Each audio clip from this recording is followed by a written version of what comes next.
Genesis chapter 13. Then Abram went up from Egypt, he and his wife and all that he had, and Lot with him, to the south. Abram was very rich in livestock, in silver, and in gold. And he went on his journey from the south as far as Bethel, to the place where his tent had been at the beginning, between Bethel and Ai, to the place of the altar which he had made there at first. And there Abram called on the name of the Lord. Lot also, who went with Abram, had flocks and herds and tents. Now the land was not able to support them, that they might dwell together, for their possessions were so great that they could not dwell together. And there was strife between the herdsmen of Abram's livestock and the herdsmen of Lot's livestock. The Canaanites and the Perizzites then dwelt in the land. So Abraham said to Lot, Please let there be no strife between you and me, and between my herdsmen and your herdsmen, for we are brethren. Is not the whole land before you? Please separate from me. If you take the left, then I will go to the right, or if you take the right, then I will go to the left. And Lot lifted his eyes and saw all the plain of Jordan, that it was well watered everywhere, before the Lord destroyed Sodom and Gomorrah, like the garden of the Lord, like the land of Egypt, as you go toward Zoar. Then Lot chose for himself all the plain of Jordan, and Lot journeyed east, and they separated from each other. Abram dwelt in the land of Canaan, and Lot dwelt in the cities of the plain, and pitched his tent even as far as Sodom. But the men of Sodom were exceedingly wicked and sinful against the Lord. And the Lord said to Abram, after Lot had separated from him, Lift your eyes now, and look from the place where you are, northward, southward, eastward, and westward. For all the land which you see, I give to you and your descendants forever. And I will make your descendants as the dust of the earth, so that if a man could number the dust of the earth, then your descendants also could be numbered. Arise, walk in the land through the length and its width, for I give it to you. Then Abram moved his tent and went and dwelt by the terebinth trees of Mamre, which are in Hebron, and built an altar there to the Lord. Genesis chapter 14. And it came to pass in the days of Amraphel, king of Shinar, Arach, king of Elsar, Chedorlaomer, king of Elam, and Tidal, king of nations, that they made war with Bera, king of Sodom, Birsha, king of Gomorrah, Shinab, king of Admah, Shemebar, king of Zebulun, and the king of Bela, that is, Zor.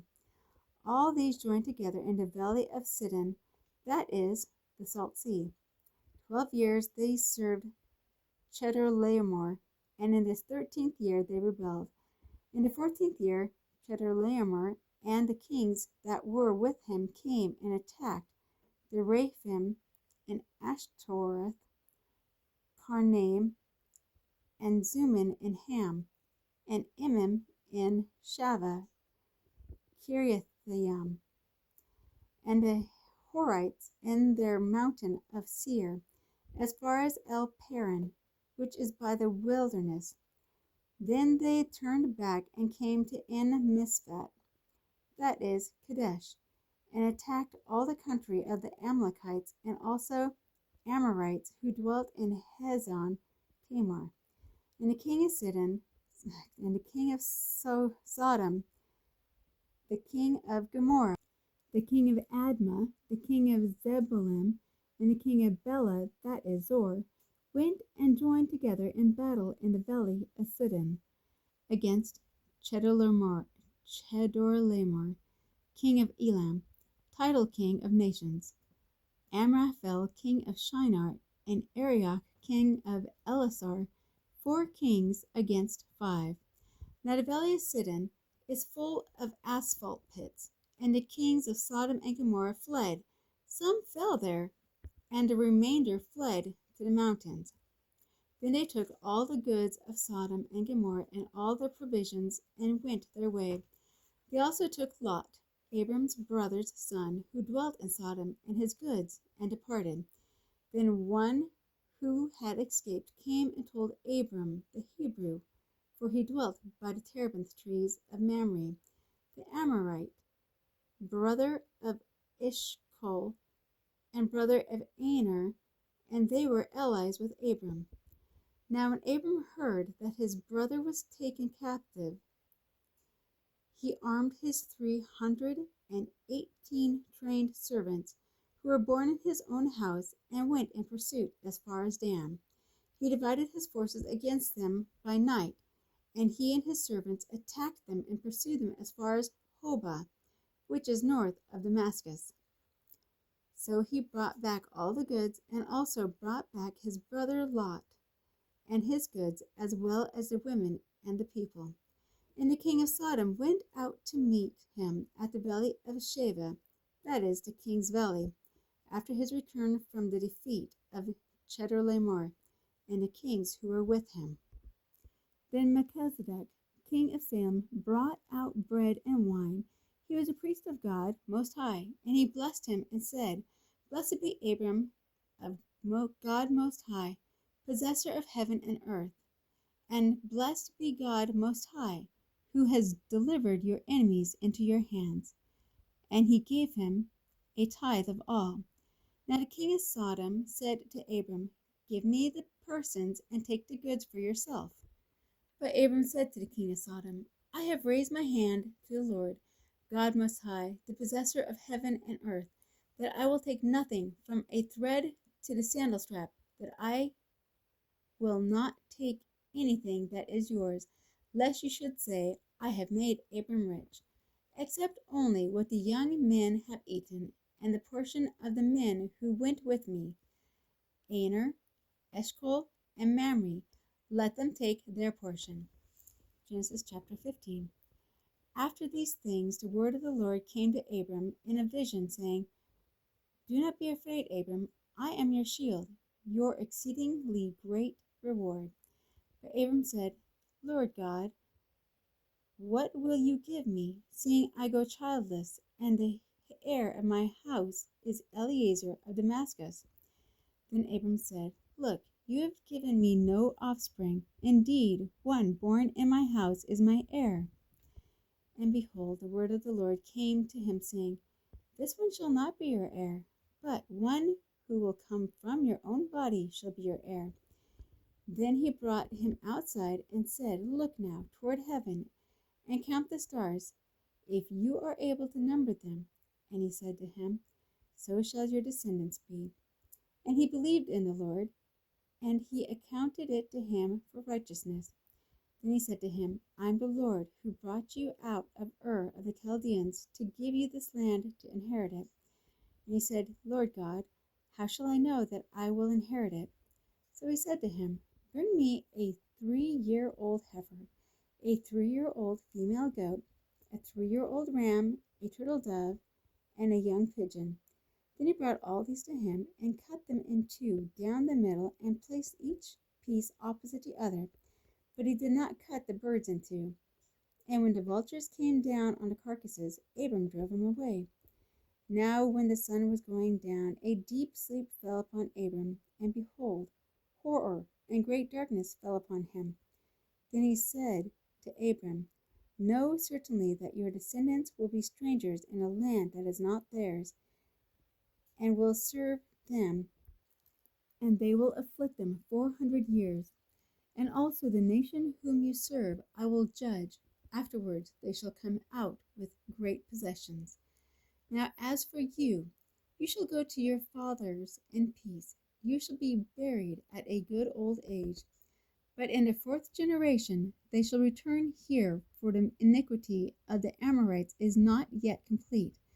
And it came to pass, when the sun went down, and it was dark, that behold, there appeared a smoking oven and a burning torch that passed between those pieces.